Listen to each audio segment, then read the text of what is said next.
Receptis salutaribus moniti, et divina institutione famati, audemus dicere.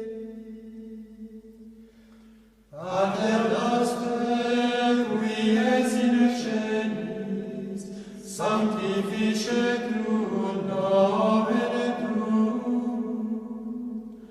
adveniat regnum tuum, fiat voluntas tua, sicut in cielo et in terra. Panem nostrum quotidianum da nobis hodie, et dimitte nobis debita nostra, sicut et nos dimittimus debitoribus nostris, et ne nos inductas in tentatione, sed libera nos a malo. Présentation des 7 demandes de l'oraison dominicale Pater Noster. C'est notre Sauveur Jésus-Christ lui-même qui nous a enseigné cette prière. Elle contient en peu de mots tout ce que nous pouvons espérer de Dieu.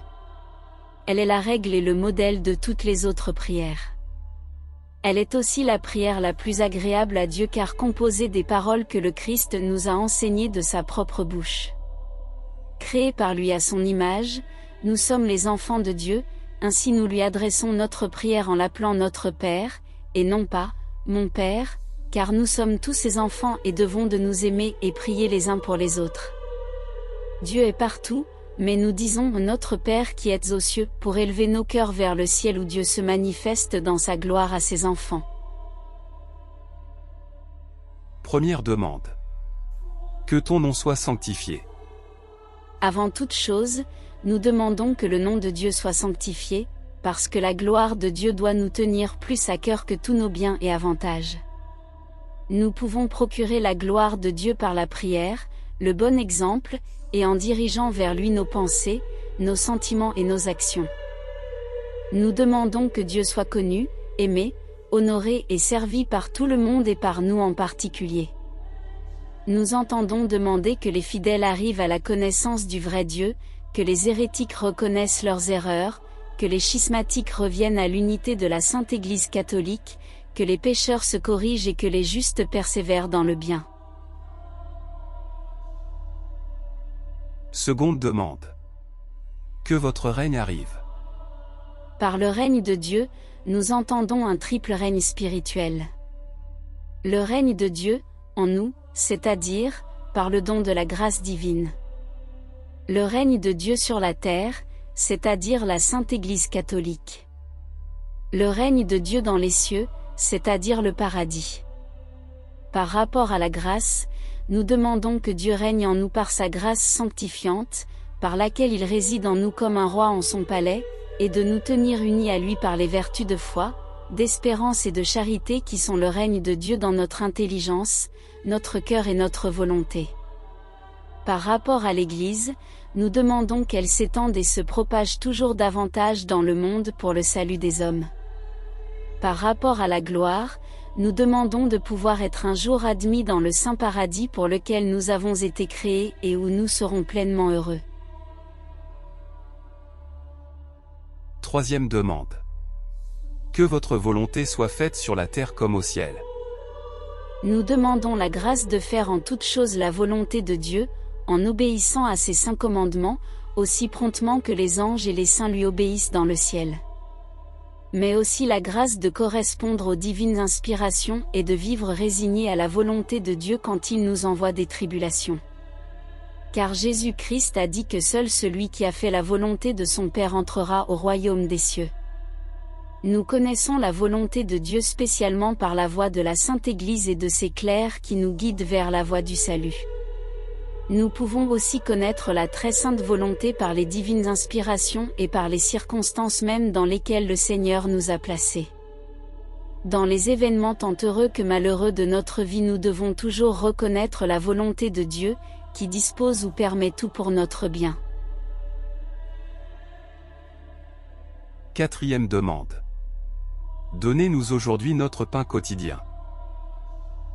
Nous demandons ici à Dieu de pourvoir à notre nourriture tant spirituelle que temporelle. Que notre âme reçoive la grâce dont nous avons continuellement besoin, qu'elle soit nourrie par l'aliment de la divine parole et par le très saint sacrement de l'autel. Pour notre corps, nous demandons ce qui est nécessaire à la vie temporelle. Nous disons notre pain et non le pain pour exclure tout désir du bien d'autrui. Priant ainsi le Seigneur de nous aider à nous procurer notre nourriture par nos fatigues, sans larcin ni fraude.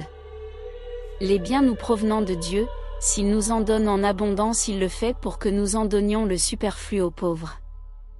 Nous ajoutons quotidien parce que nous devons désirer ce qui nous est nécessaire pour le moment pour vivre, et non le superflu. Cinquième demande. Pardonnez-nous nos offenses, comme nous pardonnons à ceux qui nous ont offensés. Nous demandons à Dieu de pardonner nos péchés comme nous devons de pardonner à ceux qui nous ont offensés. Car ceux qui ne pardonnent pas au prochain n'ont aucune raison d'espérer que Dieu leur pardonne, d'autant plus qu'ils se condamnent eux-mêmes en disant à Dieu de leur pardonner, comme ils pardonnent au prochain. Sixième demande. Et ne nous laissez pas succomber à la tentation. La tentation est une excitation au péché qui nous vient soit du démon, soit des méchants, soit du désordre de nos passions. Avoir des tentations n'est pas un péché, mais c'est un péché d'y consentir ou de s'exposer volontairement au danger d'y consentir.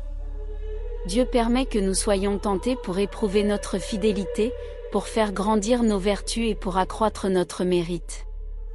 Pour éviter les tentations, nous devons fuir les occasions dangereuses, garder nos sens, recevoir souvent les sacrements et recourir à la prière. Septième demande. Délivrez-nous du mal. Nous demandons à Dieu qu'il nous délivre des maux passés, présents et futurs et spécialement du plus grand de tous les maux qui est le péché et la damnation éternelle qui en est le châtiment. Nous disons, délivrez-nous du mal et non, des maux, car nous ne devons pas demander à être exempts de tous les maux de cette vie, mais seulement de ceux qui sont nuisibles à notre âme. En effet, la volonté de Dieu peut aussi faire que certaines tribulations profitent à notre âme pour faire pénitence de nos fautes, pour éprouver nos vertus et surtout pour imiter Jésus-Christ, à qui il est juste de se conformer aux souffrances pour avoir part à sa gloire. Et que signifie le mot Amen à la fin du Pater Noster? Amen signifie, ainsi soit-il, ainsi je le désire, ainsi je prie le Seigneur et ainsi j'espère. Catéchisme de la doctrine chrétienne de Saint Pie X.